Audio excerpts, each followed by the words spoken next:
Hello student, कैसे हो आप लोग। आशा करता हूँ बहुत अच्छे होंगे। आज मैं इलेक्ट्रोस्टैटिक का एक नया न्यूमेरिकल करने वाला हूँ। देखते हैं क्या इस न्यूमेरिकल में और इसे सॉल्व कैसे करना है। तो क्या लिखा हुआ है कि a polythene piece is rubbed with a wool is found to have a negative charge of 3 × 10⁻⁻7 coulomb. यानी क्या है, जब भी एक पॉलीथिन को हम किससे रब करते हैं, बुल से रब करते हैं। यानी एक पॉलीथिन है, एक पॉलीथिन को जब भी बुल से रब किया जाता है, बुल मतलब ऊन से रब किया जाता है, तो देखा जाता है कि पॉलीथिन पर कौन सा चार्ज आता है, नेगेटिव चार्ज आ जाता है। तो एक बात तो क्लियर है, अगर पॉलीथिन पर नेगेटिव चार्ज आया तो इलेक्ट्रॉन ट्रांसफर हुए होंगे फ्रॉम बुल टू पॉलीथिन। तो एक चीज़ याद रखिए, और कितना चार्ज आ जाता, तो क्यू की वैल्यू मुझे कितनी दी गई है, that is equal to 3 × 10⁻⁻7 coulomb. अब इन्होंने पूछा है पहला क्वेश्चन कि कितने इलेक्ट्रॉन ट्रांसफर हुए हैं। मान लेता हूं मैं कितने इलेक्ट्रॉन ट्रांसफर हुए होंगे, n इलेक्ट्रॉन ट्रांसफर हुए होंगे। मान लो कितने electron, let number of electron transferred from number of electron transferred be n। Then अगर मैं आपसे कहूँ Q is equal to N ही हो जाएगा by the quantization of charge. Q का फार्मूला कितना टोटल चार्ज आया, बोले sir 3 × 10⁻⁻7 N. What is the value of E? E is the charge on electron that is equal to 1.6 × 10⁻⁻7 coulomb. A coulomb, this is also coulomb. तो अगर मैं यहाँ से एक चीज़ निकालूँ, बोले 3 × 10⁻⁻7 coulomb upon 1.6 × 10⁻⁻19 coulomb that is equal to N. तो अगर मैं इसे n को सॉल्व करना चाहूँ तो मुझे दैट कूलम से कूलम क्लियर, तो 3 × 10⁻⁻7 अपॉन 1.6 × 10⁻⁻19। तो यानी कि 3/1.6 × 10⁻⁻7 है, 19 ऊपर जाएगा प्लस का हो जाएगा, यानी -7 और प्लस के 19 ही हो गया, +12। यानी इसको अगर मैं 16 का पॉइंट को ऊपर भेज दूँ तो ये कितना हो जाएगा, दैट विल बी 30/16 और इंटू 10⁻12।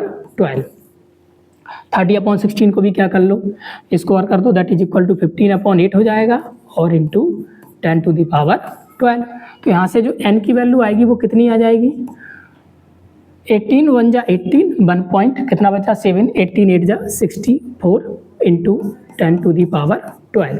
तो कितने इलेक्ट्रॉन ट्रांसफर हुए हैं, the number of electron is transferred 1.8 × 10⁻12। और ये ट्रांसफर कहाँ से हुए हैं, फ्रॉम बुल टू पॉलीथिन। यानी n है तो इलेक्ट्रॉन कहाँ से ट्रांसफर हुए हैं, ऊपर लिखा हुआ है फ्रॉम बुल टू पॉलीथिन। तो आशा करते हैं एक चीज़ आपको समझ में आ गई होगी कि अगर इस पर किस पर, बुल पर कौन सा चार्ज आया, बुल पर जो चार्ज आया दैट विल बी पॉजिटिव।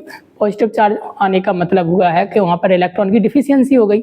अगर बुल पर इलेक्ट्रॉन की डिफिशियंसी हुई है तो फिर पॉलीथिन पर क्या हुई होगी, इलेक्ट्रॉन की इफिशियंसी हुई होगी। अब मेरा कहने का मतलब दूसरा है, क्या बोले जब इलेक्ट्रॉन ट्रांसफर हुए हैं, क्या यहाँ पर कोई मास का भी ट्रांसफर हुआ है। यस, हम जानते हैं कि जब भी इलेक्ट्रॉन ट्रांसफर होता है तो इलेक्ट्रॉन के पास मास होता है, और इलेक्ट्रॉन का मास कितना होता है, mass of electron that is equal to 9.1 × 10⁻31 kg। यानी जब भी एक इलेक्ट्रॉन ट्रांसफर होता है तो कितना मास ट्रांसफर हो जाता है, that is equal to 9.1 × 10⁻31 kg। तो बताइए क्या जब इतने इलेक्ट्रॉन ट्रांसफर हुए होंगे तो क्या उनका मास ट्रांसफर नहीं हुआ होगा। यस, उनका मास भी ट्रांसफर हुआ होगा। तो क्या लिखोगे, yes there is A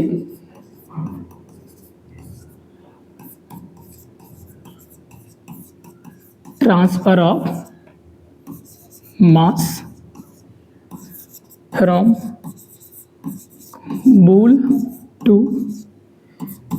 polythene. और अगर पूछा जाए कि अमाउंट ऑफ मास ट्रांसफर तो कैसे निकालोगे, बोले sir amount of mass transfer क्या करोगे, बोले sir n into mass of 1 electron. n की वैल्यू कितनी आई, बोले सर 1.8 इंटू 10⁻12 और इंटू एक इलेक्ट्रॉन का मास कितना होता, बोले सर 9.1 इंटू 10⁻⁻31 1। अगर मैं इसे सॉल्व करूं तो मुझे क्या मिलेगा, बोले 9.1 को मैं 9 लिख देता हूं तो 1.8 लगभग 9, 10 टू दी पावर 12 और 10 टू दी पावर -31, ये कितना हो गया, that is equal to 10 to the power -19 बचा, -31 यानी 31 में से ठीक है -19 यानी 18 9 जा 9 8 जा 72, 9 बन जा 9 यानी कितना हो गया, that is equal to 16.2 into 10 to the power 19। लगभग मैं इसे लिख सकता हूँ 1.62 into 10 to the power -18 kg। तो this is the amount of mass transfer from the wool to polythene.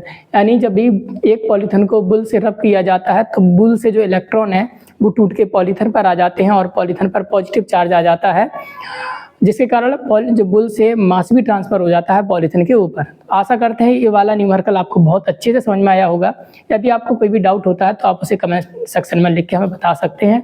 Thank you very much, have a nice day.